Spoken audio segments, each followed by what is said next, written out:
shout out to everybody in the chat. My goodness, I already have something in my eye, and that's not a good start.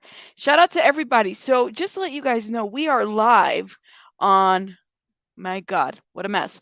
Okay, we are live on Facebook and we are live on Twitter.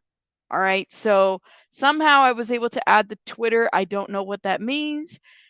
That means I guess we're live there too. So, we're live in 3 places as we speak. So, shout out to us for being able to do that. Although I have no idea what to expect because Twitter's a whole different ballgame. But let me shout everybody out in the comments. Members, SW's in the house. Nicole, Karma is a B, and I am Karma. Blonde, oh my gosh, you are so hilarious.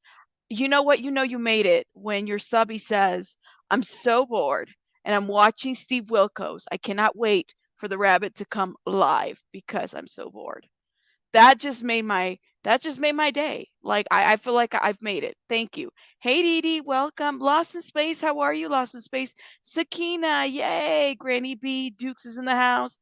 All right, my member, my mod. Shout out to you. Sinner, how are you? Okay, Trained Monkey, Jennifer, welcome, Jennifer. Tina, hey Bossy, how are you? Love Michelle Leah, welcome. Nicole's in the house. I hate peas. Lex Lux. Now, let me check my stream real quick because I need to check the polls. The polls, we got to see what the numbers are looking like in terms of everybody. Hopefully we don't have any poll trolls in here. Poll trolls. Ooh, did I just switch that? Go back. 1 second, guys. 1 second. Okay. All right. So we have 45 votes. So far we have how many people in the house? 43, 41, something like that. Hey, Tinkle Tits, welcome.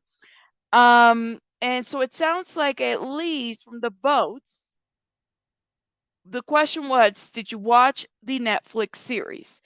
65% said yes, 35% said no, but I'm here to listen. All right, so for those that are just here to listen, spoiler alert, clearly, you don't have to watch it, but I'm just letting you guys know kind of what we're going to be talking about and everything. And if you don't want to hear details in terms of the docu-series, then you probably don't want to watch the stream. Just letting you know. But let's get started, okay? Because we're going to get started. Let me do some real quick house announcements real quick. I put in the so everybody knows, in the community tab, somebody on Twitter, because you guys know it goes down on Twitter, right? It really goes down on Twitter. They made a picture of Julia Faustina, and they put her in like a Netflix poster. You're not going to find a documentary of Julia Faustina. Seriously. Somebody just did that. And I shared it with everybody so that everybody knew kind of what was up. Hey there. Welcome, welcome, guys. CL, welcome. So I was sitting there and I was like, I'm just going to post it and see where everybody's at. So everybody's aware. Did you? Did you? I've watched it, I think, 4 times at this point. I had to watch it 4 times. So I watched it again today. And I said, I just got to understand and make sure how all of this works. And it doesn't really matter how much I make it make sense. There's certain parts that just don't make sense, and I'll share that with you guys. But so just so you guys know, that Faustina Netflix thing, it's not real. Somebody put that out there. The other thing I want to talk about is the Bullhorn Betty lady put out a flyer about child welfare reform. Okay. And I said, I find it mighty funny when people talk about reforming the child welfare system and yet have no clue about the child welfare system. As someone who, you know, went to grad school, okay, graduated, 10 years in social services, community-based work, a little bit of everything, preventative work, family reunification. Honey, I take the badge for that. So I'm going to talk about it because I really don't, and I'm going to take it as a perspective of a civilian or a person who is interested in the topic, wants to reform the system, and why what is being proposed doesn't necessarily make a whole lot of sense. So tune in tomorrow. I already scheduled it. I have to do a bunch of things for it, but we will figure it out. All right, let's get going. Everybody come on in and hit that like button, okay? hit that like button. So it sounds like a couple of you guys people watched it. I'm not gonna ruin it for everybody. Hey Bunny, welcome. I didn't even see you, my love. You don't have Netflix? It's okay, Peas. It's okay. I hate peas. No worries. Hey pharmacy girl, welcome. Thank you, thank you.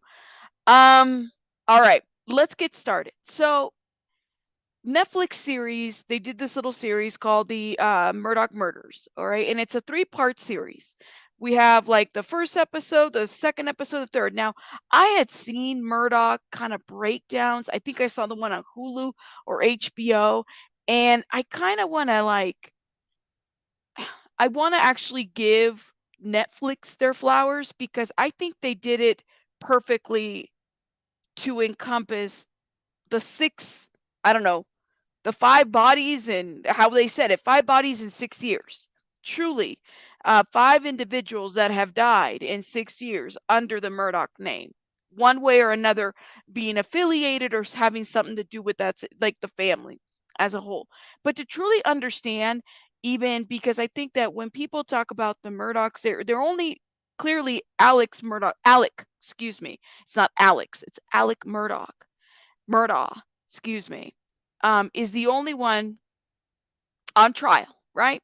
He's the only one on trial. He's got these financial crimes. They're looking at different things. He testified, can't get the timeline right, yada, yada, yada, this, and that.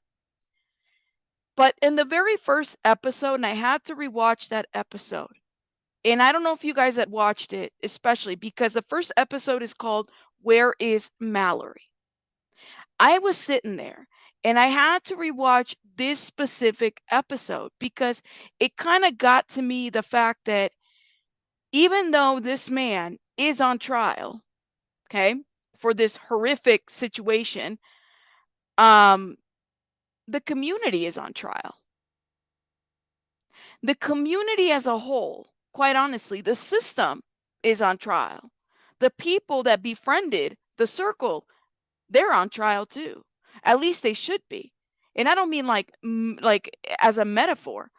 They should all be on trial.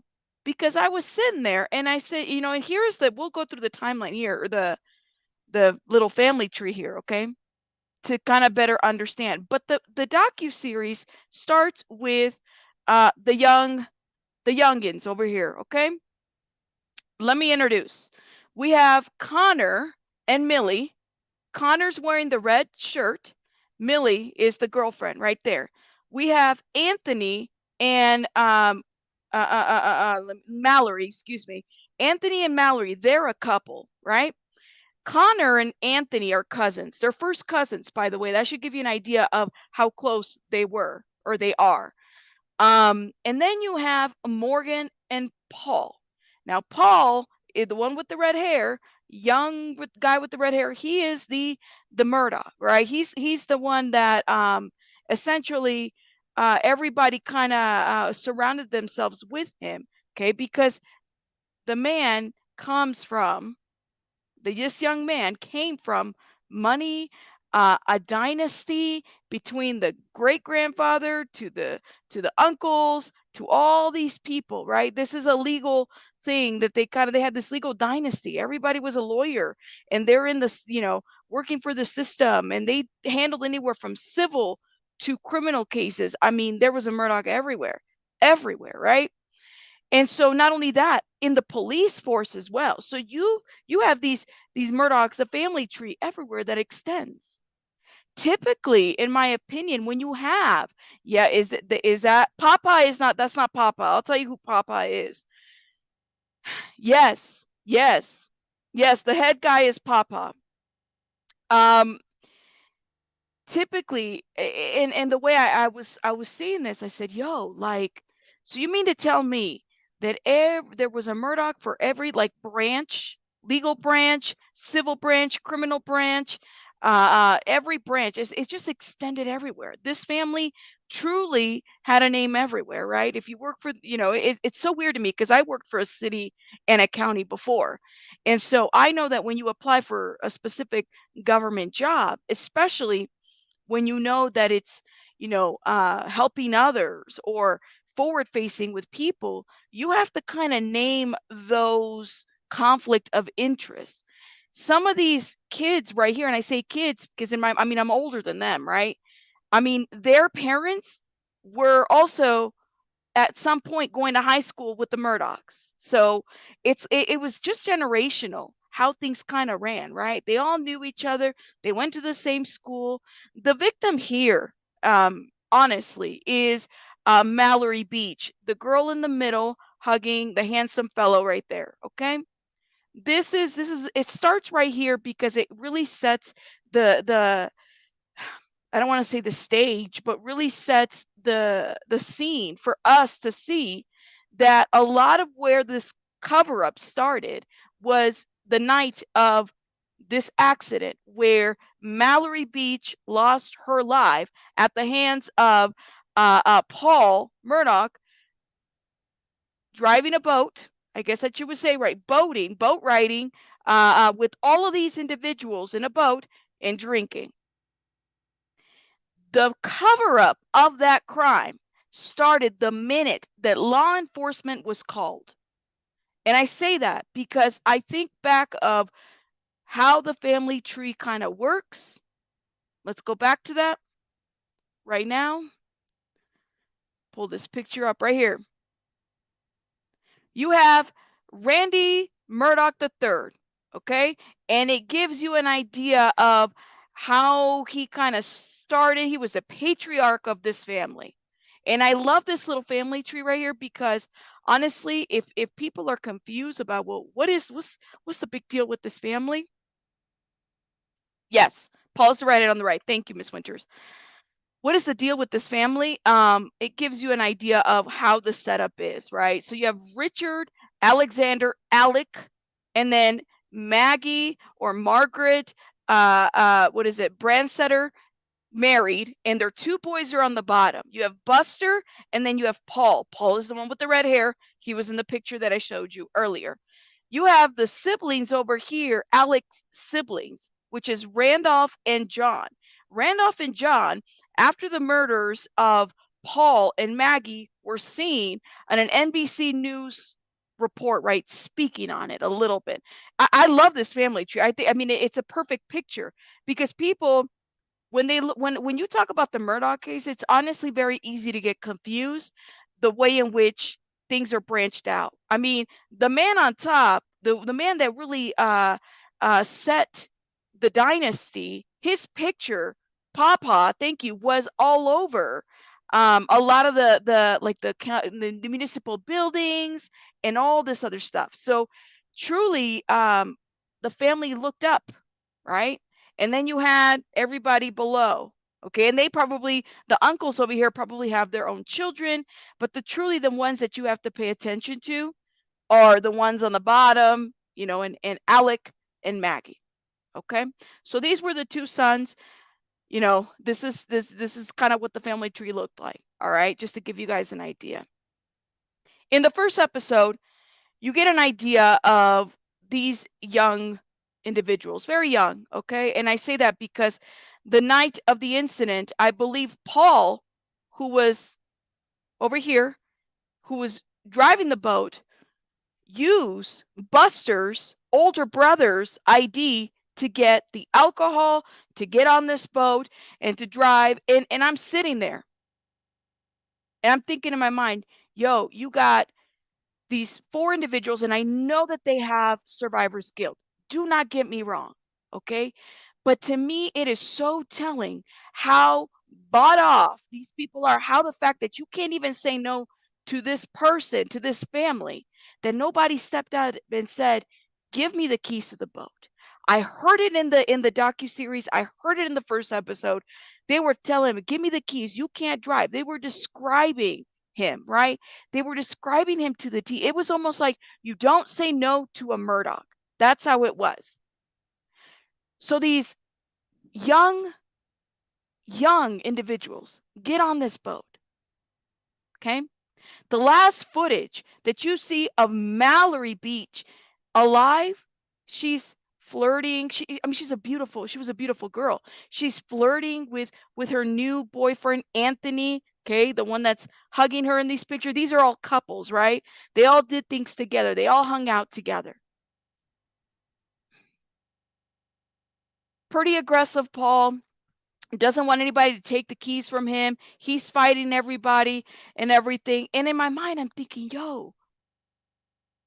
whoa, I have a hard time in my head comprehending why, as beautiful and smart as these individuals are, nobody could say, hey, stop it. We'll take an Uber. I don't care. We're not getting in that car. But what that told me is that you truly do not say no to the Murdaughs. They all got in that boat. When I said, especially on episode 2 and 1, but 2, that the cover-up started for this specific situation here the minute that police arrived. Because the minute that police arrived, the parents of beautiful Mallory Beach were not notified of what had happened to her. You see, the boat hit a bridge. It hit it. Connor was struck on his chin. Everybody, by impact, everybody landed everywhere. And by the way, this boat wasn't like a big boat or anything. It was, I don't know, one of those kind of like medium-sized type of boats. He was driving erratic. He was going in circles. They did some biometric review of this situation. And then suddenly, I mean, again, Paul is irate. You can't take the keys from him. And he hits the bridge. Bam. And Mallory is off this boat. They're looking for Mallory. They're looking for Mallory all over. Where's Mallory? You could hear, where the fuck is Mallory? Where is she? She's nowhere to be found. She's nowhere to be found. When they get to the hospital, mind you, you got the Murdaughs coming in. You got people. People had not even called the parents of Mallory Beach to let her know kind of that the daughter was lost, that they were trying to look for her, what had happened. Nobody wanted to make that call. Law enforcement said at least they weren't trying to call right away. They were trying to settle the situation. This is why I say that the cover-up happened the minute that law enforcement arrived. Because why? If this family is so well connected and so ingrained in this system that they've helped build generationally, you truly can't say that they didn't start covering up at that minute. Morgan had a injury on her finger. They had to get her finger, stitched up and stuff. Millie, her injuries weren't as bad, but she was still, on impact. Connor had one of the biggest injuries. I mean, he still has a scar still from this day. You could see it right there, and it's right here, and they showed pictures of his jaw. It was truly a bad situation, right? My heart kind of went out to Morgan, who was dating Paul, right? Because throughout this time that she's dating Paul, she's holding this secret. She's got this secret that's happening, right? And it's been happening. There's some stuff that's been happening. Well, every time Paul was drinking, he was just mean to Morgan. She would take it. She would just take it. That night of the boating accident, when they're trying to get the keys from him and they're trying to like convince him, let's Uber, let's this, he says to her, you know what your problem is? Your dad doesn't make enough money. The night of the boating accident, they're in there, they're fighting back and forth trying to get these keys. And basically, Paul hits Morgan. And it was exactly that night of the boating accident that the friends realized how much of a domestic situation was going on between Morgan and Paul. He hit her. He hit her.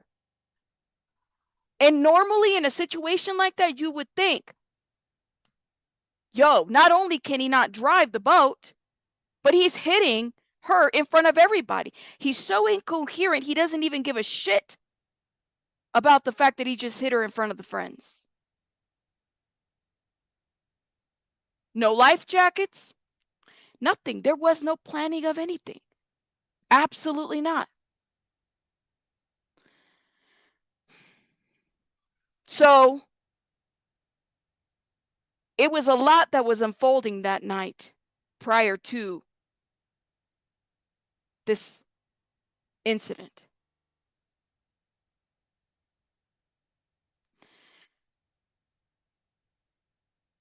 They go to the hospital, right? Everybody's still looking for Maggie. They got the rescue dive team out there. They're, the and I hate to call them kids, but these young adults, okay? Because at the end of the day, Paul is 19, Mallory is not. These are 19, 18-year-olds, straight out of high school, barely going into college, that type of thing, right? Very young, okay? They head to the hospital, right? And parents are called. You have a search team, that the dive team is looking for Mallory. Everybody's over here at the hospital. You could hear Anthony, who is Mallory's boyfriend. Dude, what the fuck did you do to my girlfriend? What the F did you do to my girlfriend? And look what you did. And he's just going off. He lost his girlfriend that night. Underage drinking, an ID that Paul had gotten from Buster, the older brother.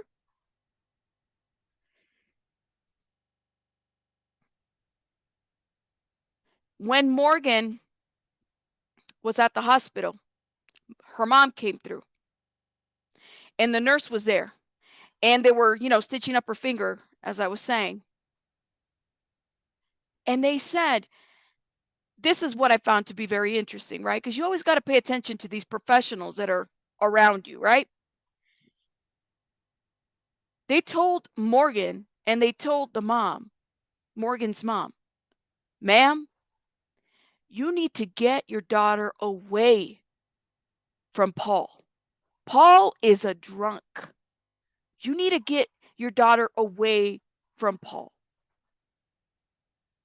Now, I watched this docuseries maybe 4 times at this point, and then when I watched it the 4th time, I kind of sat there and I said, this is a small town. The nurse is telling the mom, ma'am, get your daughter away from this Paul. He's a drunk. He's bad news. He's a drunk. It made me wonder, how often was Paul getting drunk?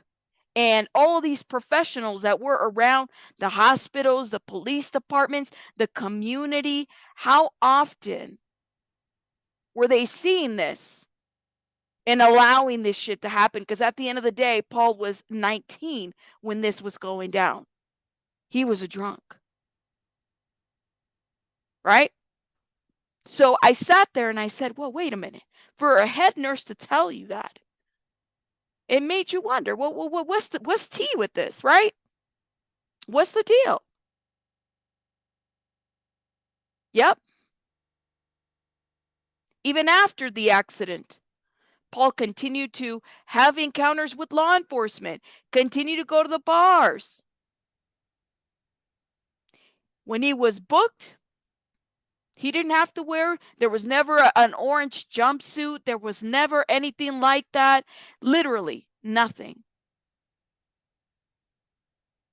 Yes, ma'am. That's how deep this Murdaugh family is to that community. So I was sitting there and I say, okay, I've watched this 4 times. I feel like I get a sense of what's going on. But one of the things, and maybe this is much more of an analogy as anything else, okay? If you plant a tree, okay, and it's giving you rotten fruit, rotten apples, rotten fruit, whatever. Doesn't matter what you do to it, right? You can take down the rotten fruit, but if you plant this tree and it's giving you every season, it's giving you rotten fruit, then at some point you're going to have to determine whether what's rotten is actually in the root or is it something else, right? But typically, if every season all you're getting is rotten fruit from an app from this tree, then the problem is the root. Could be the soil, could be different things, right? You start to determine what's in there. How? When somebody said in my chat, I think it shout out to Valerie and shout out, I think it was Sniper too, who said, this trial that's currently happening is going to be a hung jury. I can see why.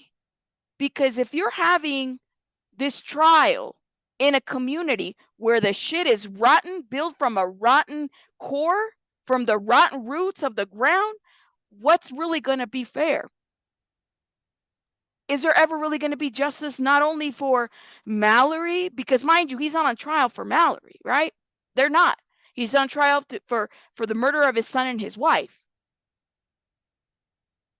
But could there really be any type of justice for anybody if where they're holding this trial is as rotten as a damn root that everything is under there all the time? And that's the only analogy that I can think of. Because let me tell you, I started thinking about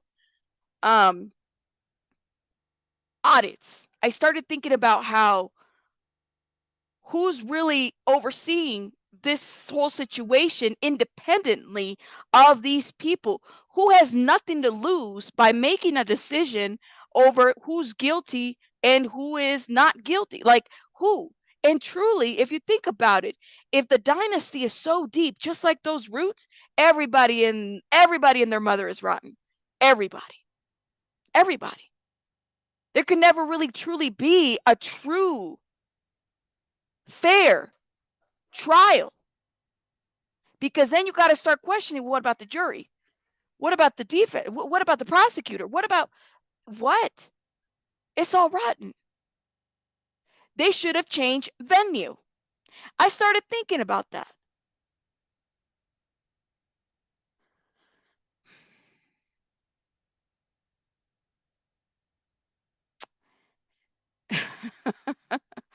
Lord have mercy. Should I check the chat, see where everybody's at? Thank you. Life with Gigi, thank you, my love, for the $50. Thanks for what you do, and I can't help but wonder if Bus isn't in up to his head with red.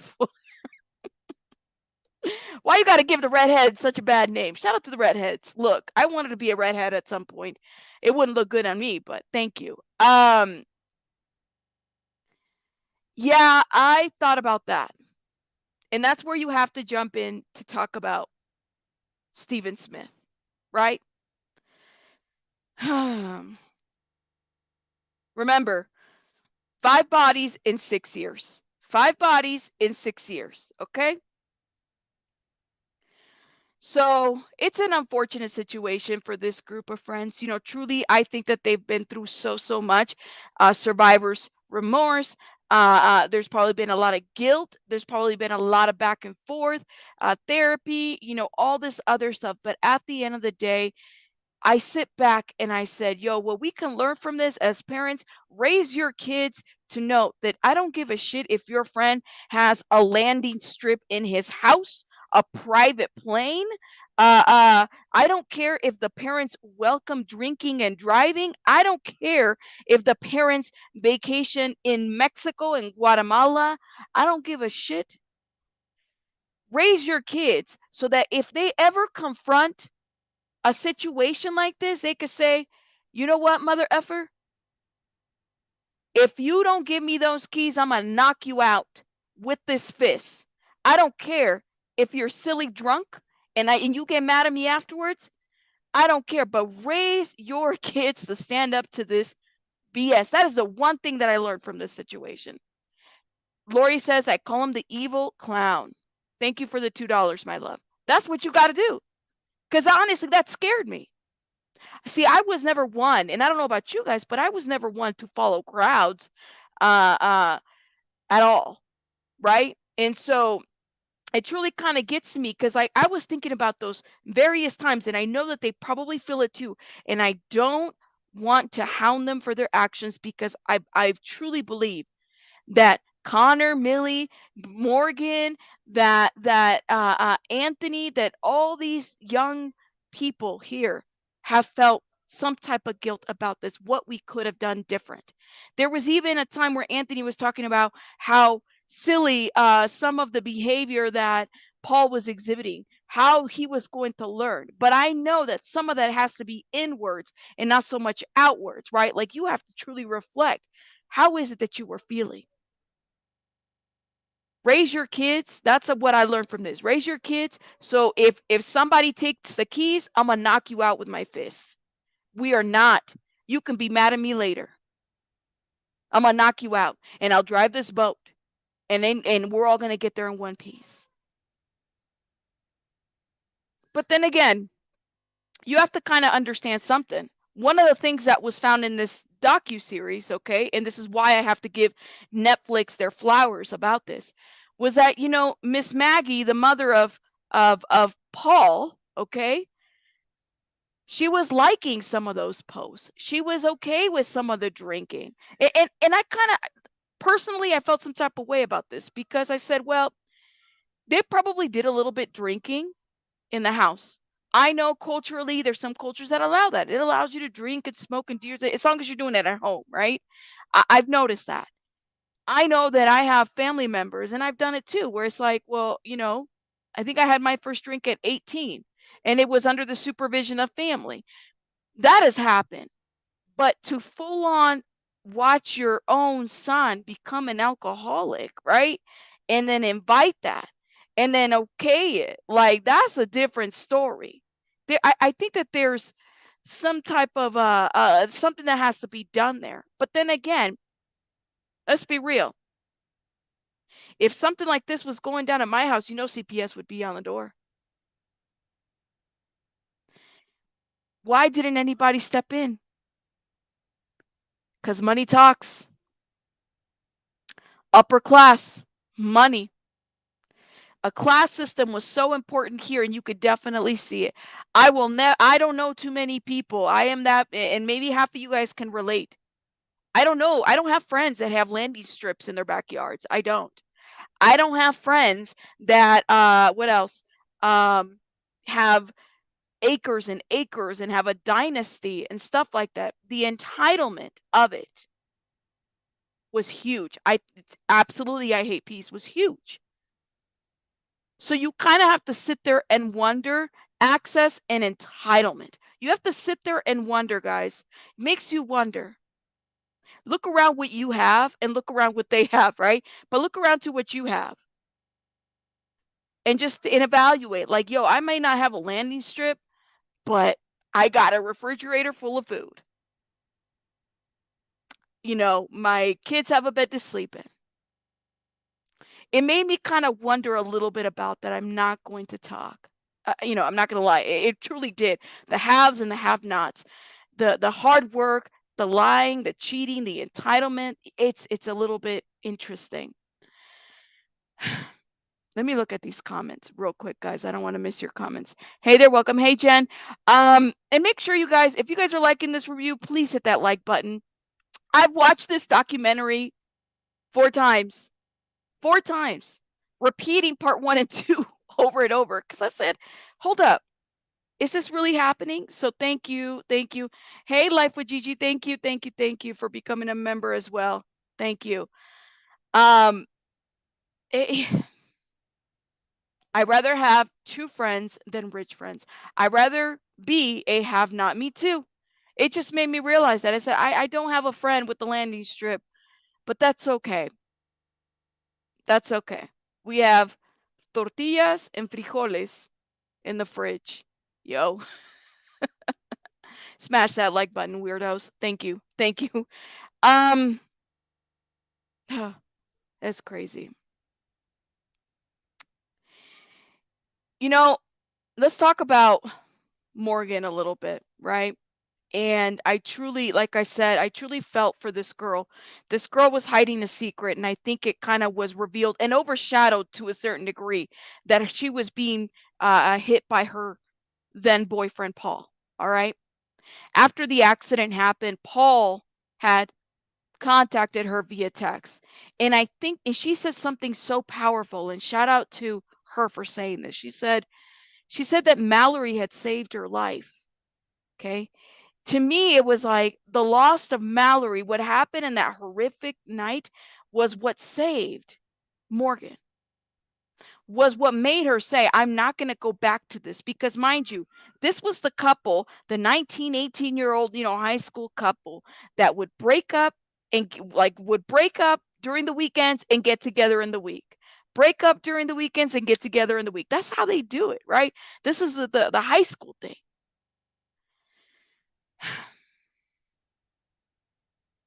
And so you would have to kind of wonder, well,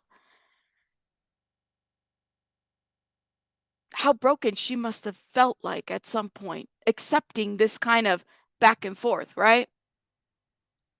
Knowing that she would be willing to do whatever she could to be with Paul, to make Paul happy. That's what she was willing to do. She was willing to do that. She said her family, Morgan said, my family, they're not even big drinkers. They're not. But she had her first drink with Paul and his family. There was an accident that had happened between, they were driving. Paul was driving, drinking and driving. The truck went out of control and hit something. It went sideways. When it tilted over, there was guns. There was a bunch of things. And here she's thinking, this is an accident. I got to call the police. And she's reprimanded by Paul's family for calling the police. You shouldn't have called the police. They immediately came down there. What to do? To cover up. Like this. They were taking guns. They were doing different things. They were covering up. That's how they were doing it. Trying to make sure that he doesn't get into trouble. Reprimanding her for calling the police. Just like the night of the boating accident, the cover-up started that night. That night. Yes. Yes. Exactly. Sure did. This docu-series in the first 2 episodes touched that. And you could see Morgan is constantly in these interviews, I'm sorry, and then breaks down. I'm sorry, and then breaks down. I'm sorry, and then breaks down. And I'm sitting there and having interviewed victims of such situations, I sit there and I said, yo, she still has so much work to do within herself to even be able to even talk about this right now, but I understand why she's doing it. She's doing it for Mallory. She's doing it to bring awareness to this situation. But the many times that she apologized, the many times I'm sorry and breaking down, because it must be this like reliving, right? Like you're reliving the situation, and maybe it's kind of hitting you in that moment, like, damn, did that really happen? Did I really go through this? Morgan and Mallory were very close. These 3 women right here in this picture, they were really close. They went to school together. We saw pictures of Mallory being in pageants. Mallory was the kind of friend that when Paul and Morgan were going through their breakup, she would send her like, you're better without him. She would send her the silliest type of IG messages to just bring her spirits up, because that's just kind of the kind of friend that she is. And I just thought, I'm like, yo, she was a beautiful girl. And there were so many people that attended her services. There were so many people out there. And it was unfortunate the day that they found her. Millie was in church services, and somebody drove up in a truck and said that they found her body, right? Because she had been thrown off the boat. When they did the biometrics, they determined that she had like hit her head somewhere, either blunt force or something to the effect that when she landed in the water, she drowned.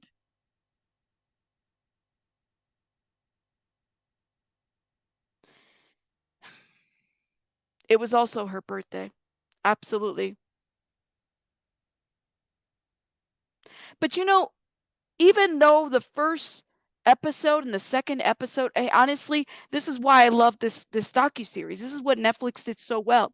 It didn't just highlight Paul, right? I think it highlighted these friends overall and how they were connected to each other, right? How they were trying to take control over a situation that truly could not be controlled. Truly. right? They were in our heads, like over their heads a little bit, too much in this, between allowing Paul to not only go to the bar and then get more alcohol, um, even the place where he showed the ID was, I believe, sanctioned, but he was using Buster's ID to buy alcohol. So you would have to imagine that some of this that's coming from is coming from whatever was approved in the home. If they're drinking in the home every day and then partying in the home, I mean, what are you going to tell? What are you going to tell Paul? Paul, don't drink. Paul, stop it. This 19-year-old, these kids are going to try to stop Paul when even the family allows it. The craziest part is this too. Before this boating accident, Paul had called Maggie, mom. They had had a conversation. So she must have heard him on the phone that he was intoxicated, because there was footage of him walking on the deck, right on the dock area, between the water, where you could see that he's kind of being belligerent. You don't even have to hear what's going on. You could see that he was definitely under the influence. He was belligerent. He was talking smack. That's what he was doing. That was what Paul was doing. You could see it. He was being a bit obnoxious too. I could see him, and I was watching that scene over and over where he would grab the flashlight and he was flashing the flashlight to Morgan, kind of annoying her, and she looked like she was irritated. She looked like she was done. Yes, I would say so, Shamina. I think Mallory saved Morgan, but also saved some other people here too. As unfortunate as it is. But then I go back and I said, well, the cover up. Let's go back to that. So then they go to the hospital, right? And here comes Alec Murdaugh, acting like he's the hotshot sheriff here in town. He's going to take care of everybody. He's going to take care of, who is it? Morgan. He's going to take care of Connor. He's going to take care of everybody that was involved, and everybody, right? The cover up started the minute law enforcement arrived, because what they tried to do is that they tried to make Connor, this handsome guy right here with the red shirt, the person that was driving the boat. They were trying, matter of fact, Paul had even said it when law enforcement was there. They were trying to pin it on him. When they did the biometric in episode 2,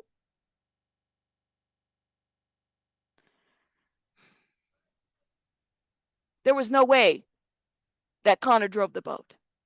There was no way that he drove the boat. One of the questions that I could not really wrap my head around, I said, well, wait a minute. I know Paul was driving and he was drunk. I get that, right? He was driving the boat, he was drunk. But I kind of wonder where everybody else's alcohol level was at as well. Because there was a lot of IG pictures out there that showed them with beer bottles and stuff like that. All of them. Were they all intoxicated? Should they have not been on this boat? Possibly. Paul suffered from LMS, little man syndrome. It's a thing. And you know what is so interesting, Life with Gigi? It's interesting that you say that, because when I was sitting there, and thank you so much, love, for the $20. When I was sitting there, I was thinking about the fact that if you look at this picture in this little circle of friends, it almost seems to me that Paul is a bit of like the odd man out. It's almost like he fits in only because he has all these things. Would Paul be somebody that they would normally hang out with? I don't know. I don't know. Because if he was a shitty person, or his attitude. Now, mind you, Morgan did say, they had a lot in common. They had like the same kind of energy. He was a nice person when he wasn't drunk. But how often was he drinking? It makes you wonder. Absolutely. Ooh, wow. I'm looking at these comments. I have 685 people. Please hit that like button, please, and thank you. It helps with the algorithm. So Alec Murdoch comes in there and he's like, I'm gonna take care of everything. They try to pin it on young man Connor over here. Yes, Miss Winters, they're first cousins. They try to pin it on this young man. Okay. And then they start talking about, they're even having meetings with parents. Alec over here, not taking any device, meeting them in a separate room while they're still looking for Mallory in this situation. They're still working on a cover. That is the one thing that was very evident to me, was cover up. And what was so interesting is, as someone that's an outsider not living in that town, I couldn't help but think, man, I wonder how often they've had to cover up. Thank you, Gen X, for becoming a member, my love. How often have they had to cover up? Because then that would segue to the other situations that have happened in the Murdaugh name present. Gloria Satterfield, the nanny that basically raised Paul, Stephen Smith, who allegedly was connecting. There might have been some dealings with either Paul or Buster being gay in a town. His death was mysterious. Morgan heard something in the family conversation. She heard something. She said that they were, she was at his house. This was before all of this had happened, when Steve Smith had passed away. Steve Smith, okay, had been hit in the head. They had to investigate that situation right there. And what she heard the family say, because she was messaged by a couple people, I guess a person, or by a couple people. Morgan was messaged, and they told her that Buster had something to do with the death of Stephen Smith. And she brought that up to the Murdaugh family while they were sitting there, and I'm assuming eating, because the scene shows them like eating at a table, kind of like the table's there, right? And Morgan says, well, that's what happens, gay people die, gay people get killed. Something to that effect. Do not quote me. Mm-hmm. It wasn't really said, but that's what was hearsay. There were so many things that were said in that. Absolutely. And that's where they implicated Buster. Yes, I believe so. They will be exhuming Gloria's body. Now, Gloria, the other victim in this situation, right?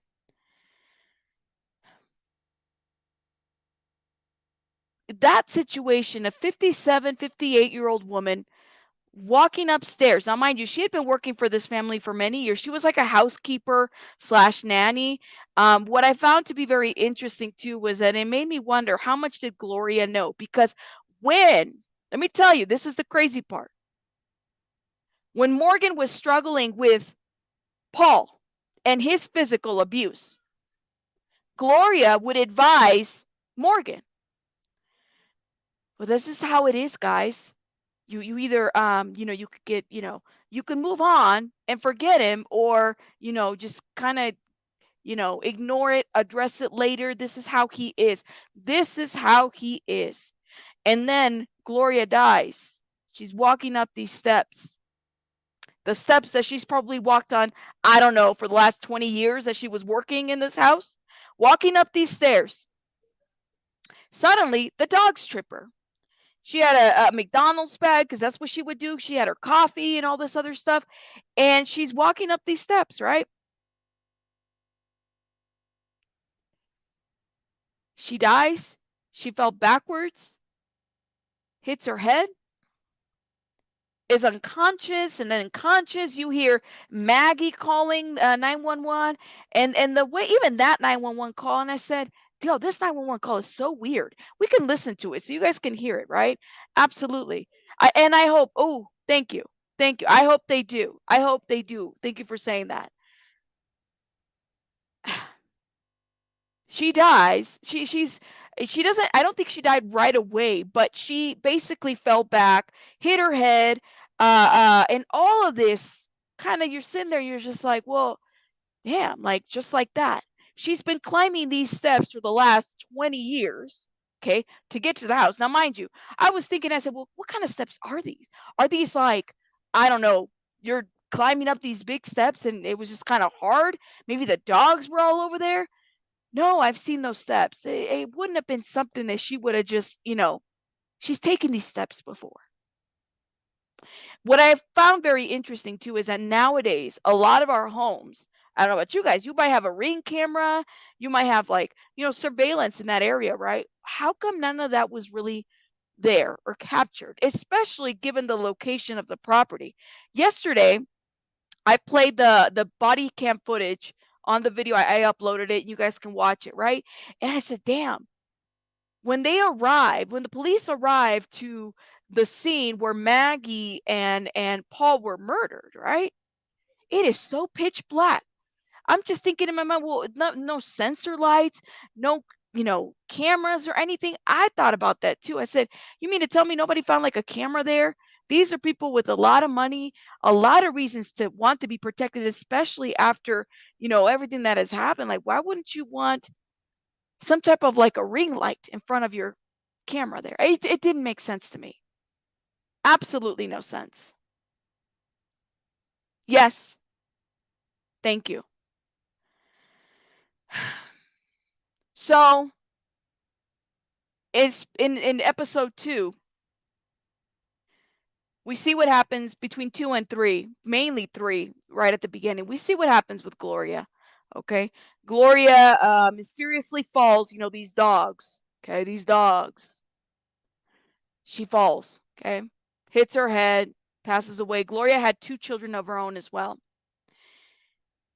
Murdoch decides to sue himself, Alec Murdaugh, right? And hopefully, in that, for the wrongful death, because the dogs caused the death of this situation, he was going to give this money to the boys because mom is gone, right? That's what his thought. They never saw a cent of that. Never. That never happened. Never. They never saw a cent of that. None of that.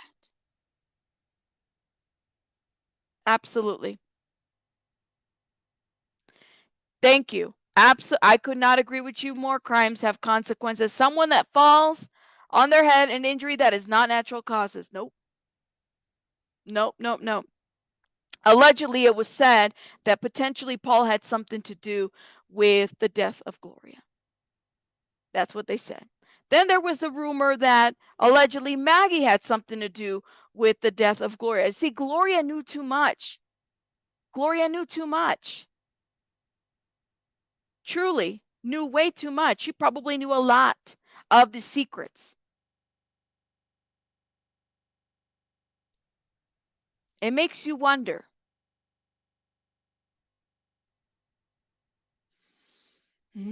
Way too much. She could have been a liability. You just never know. And I even think Morgan got to know way too much as well. And I honestly think that young Morgan, okay, girl got out right on time. Who knows? Who knows what would have happened to her as well? We don't know. We don't know. A person, and in the craziest part too in this situation, right? In this series, we talk about cover-ups, and then we talk about the fact that he wanted to set up his own suicide, to be shot in the head, or he was shot in the head, wanted to set up his own suicide, right? To me, I wouldn't put it past anybody, including him, to have attempted something here, right? With his family. But I also think about this: if the man had such a huge opioid addiction, okay, because he was addicted, highly addicted, we truly do not know how bad any of his drug debts would have been, because allegedly Maggie wanted a divorce, right? It was said. The way in which Maggie was shot, she was shot multiple times. Netflix made it seem like, now I don't know if this is true, right? That she was running. We would need to, I need to see that. But the scene shows her running, okay? Shows her being shot, getting shot. Paul was shot twice. What we know based on the body cam footage is that it was so bad that he was unrecognizable. There was brain matter all over. Absolutely. The trial brought out that almost $8 million was stolen from his clients in the firm. Alec took money from a quadriplegic, the housekeeper's kids, and more. Absolutely. The trial brought it all. But I go back to this. They should have done a change of venue on this, honestly. Because like I said, let me go back to my analogy. If the root of the tree is rotten, how can all of us, how can South Carolina, how can that whole community expect any kind of justice if the whole tree, the roots, the soil, it's all rotten? All of it. All of it. Uh-huh. And it's so much left for speculation. So much. We talked about the crime scene. What was it? The day before yesterday? About the whole hung jury and how, and even watching the body cam footage, they had no gloves. They had no gloves. They just touched everything like it, no booties, on your feet. I think that's what you call it, right? No booties. No nothing. We don't know. We don't know what was or wasn't contaminated. We don't know. I have a hard time how, like, we talk about family, think about family curses, right? And I thought about this too. I said, man, like, could they be cursed? Especially if it's somebody that works so hard. But then I think about, you reap what you sow. You truly do. Truly. That's one thing I have learned throughout life. You reap what you sow. And so I was thinking, I'm like, well, what was it generationally that happened up here with Papa? Good old Papa, right? So weird seeing Alec say Papa. I'm not gonna lie to you. It's like, I mean, but in Mexico, we say Tata. Like we could say that, but Papa, I don't know. It feels weird. Just saying. Yep, sure was. And you know what, Jordan, you're allowed to believe that. That is okay. It says AM is innocent. Jordan, do you think it was a drug debt? Let me know what you guys think in the comments. I mean, I have over 900 people here. Please hit that like button before I head out. Let me know what you guys think in the comments about this situation. I mean, if I'm stuck. Let me tell you why I'm so stuck. Because there's one thing that is very there's a pattern that has to be established by the 5 bodies. 5 things, like there's a pattern here. There's always a cover up and there's always a Murdaugh. Why? Why is there's always a cover up and there's always a Murdaugh? Someone is well connected. Even who is it? The guy that worked for natural natural resources. He was touching that crime scene over there too. That whole situation with Mallory. That seems to be the pattern. There's always, if there's a cover up, there's a Murdaugh.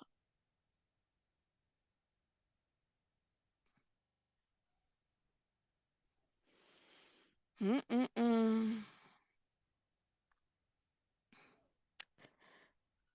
know what's so funny though? At the body cam when we watched it yesterday, Alex said that Paul was getting bullied. Paul was getting bullied. Something was happening. Paul was getting bullied. I said, wow, okay. That was years ago. Right. Right. Absolutely. Absolutely. Don't fall for Alex acting. his inconvenient lie about the kennel video, and the crucial details. But you know what? Here's the deal, yo. Here's the deal. Okay, my true crime people, shout out to you guys in the chat, especially if you're a creator. And if you're a creator, I want to know this, okay? And maybe I'll do a poll. Let's get to the polls real quick, okay? Let me end this poll because you guys know that I do polls on my channel to strike conversations about this. Even because part of me feels like, was this a drug debt gone bad? What was this all about, right? Could he be found guilty? Is it going to be a hung jury? Where does everybody land on this? All right, let me ask you guys this: will this be a hung jury?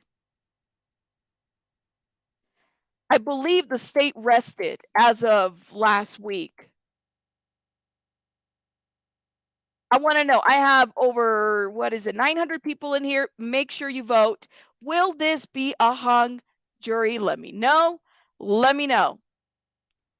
I see it. Okay. All right. And let's put aside the financial crimes because they're important. Don't get me wrong. They're very, very important. But let's put those aside for a minute. Okay. Let's also keep in mind that one thing that, and I will say, if I had to give any kind of feedback to Netflix, not that they watch me, but one thing that we would have to understand is, yes, it's 5 bodies in 6 years, but not all of them are Alec. Okay. Right now, Alec is on trial for the murder of Maggie and Paul. That's it. That's it. Not everybody else. However, I do hope that they exhume those bodies and they do what they have to do, because there needs to be more answers. It is crazy to me that there isn't enough answers. Sandy says 2 jurors cried. Mm, mm, mm, mm. Ooh, the lead detective lied to the grand jury. How can anyone convict this dude and there be 2 weapons used but none found? Ooh, Jesus. Too many deaths and corruptions linked to that family. Absolutely. Absolutely. All right, I got 120 votes so far. Make sure you guys are voting. Will this be a hung jury? You said 59% said yes. 41% is saying no. You guys, I mean, let's get this poll moving. Let's get this poll moving, because that would kind of help know where everybody's at. You think it's going to be hung? It's what I'm saying is like, yo, it was they should have done a change of venue. Deeds on the street says, I don't think it was involved with the Satterfield's death. I think he just saw an opportunity to use her and her family. And you know what? And I was thinking the same. But even if it's not Alec, could it have been Maggie? Because it was said that maybe Maggie knew too much. See, Paul knew about his father's addiction. Morgan said, there were times where Paul would spend time with his dad trying to help him with his addiction and stuff. And he was looking pale as he was trying to, overcome this addiction.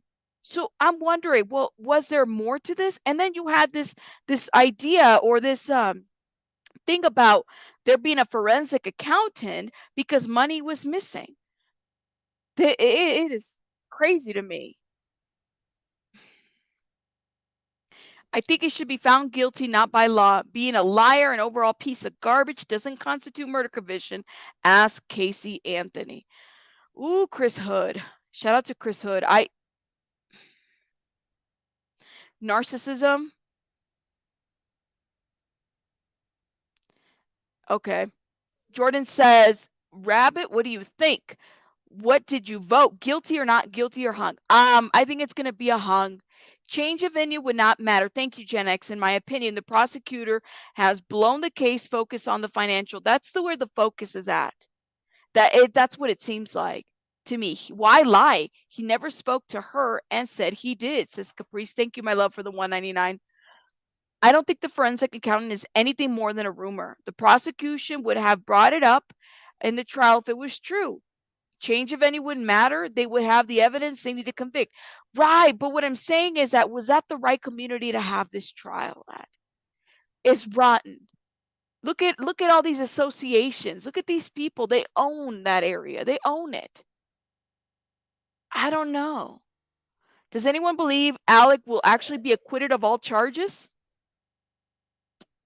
Uh, that's a great question. I'm wondering.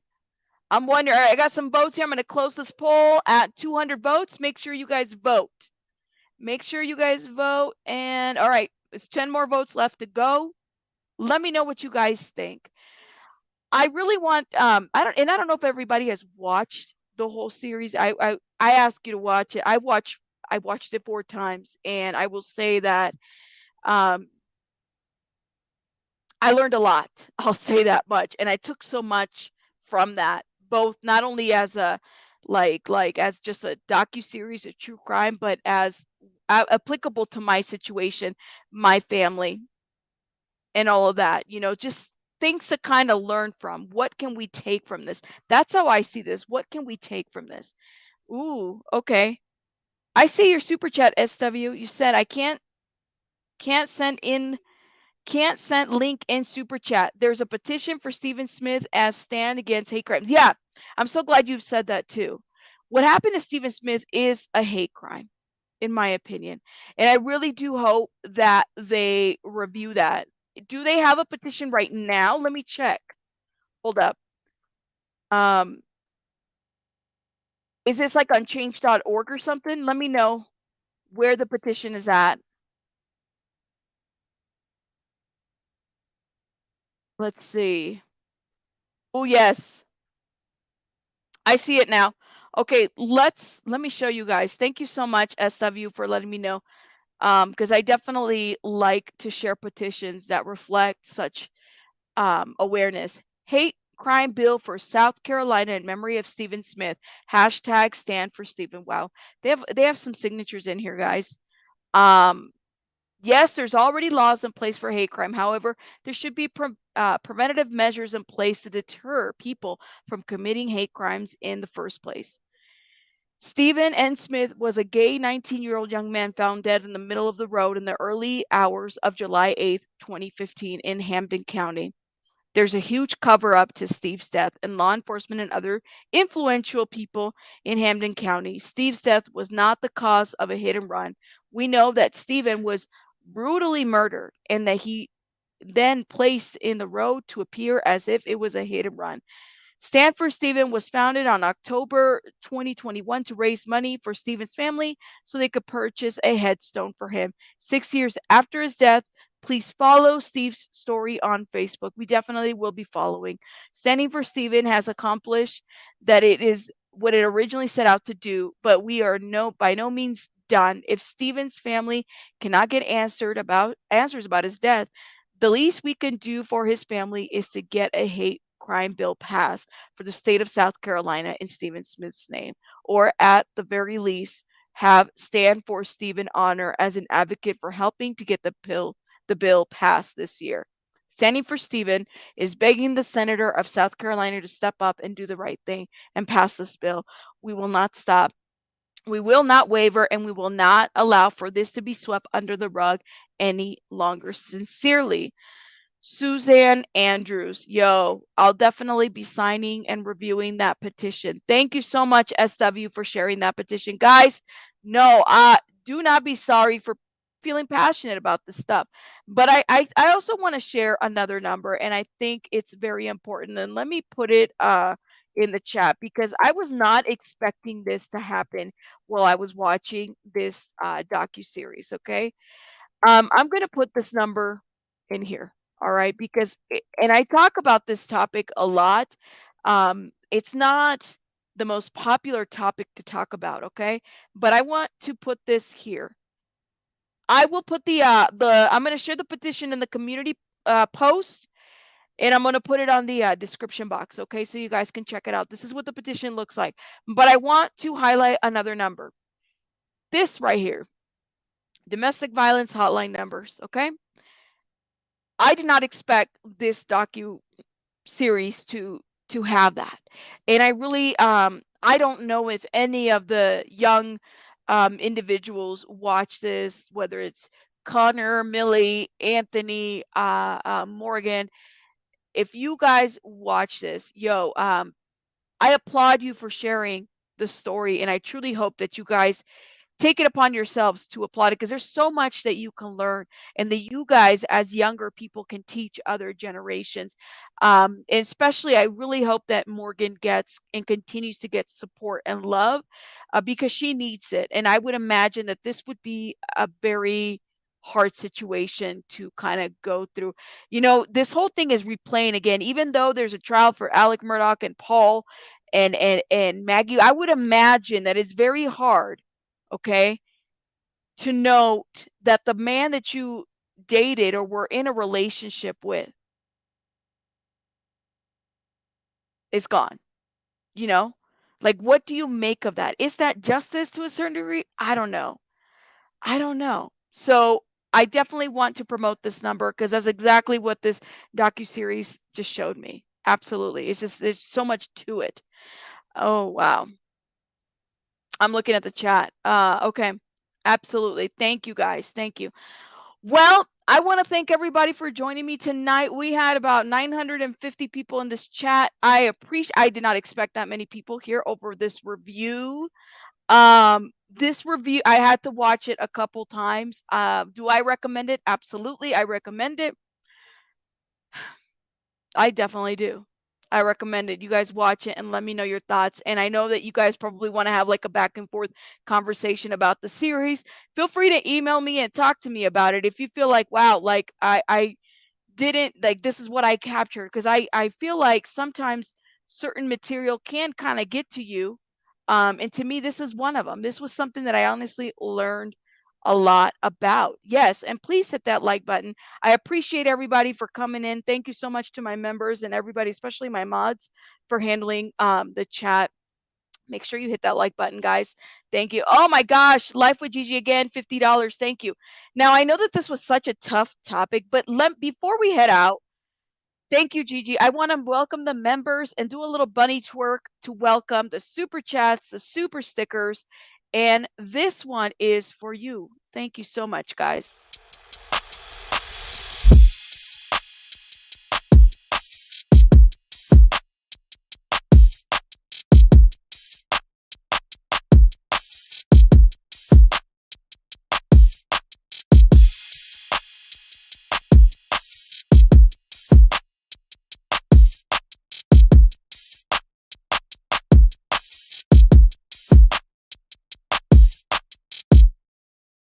Yes. Thank you so much. Here is my email for those that were asking. And if you're a member, you can drop your little bunny twerk emojis, which is part of the membership, every time we do a little rabbit twerk. Thank you guys so much. I appreciate you. Rabbits out. Make sure you hit that like button. If you're watching the replay, reach out to me if you guys have any questions. Thank you.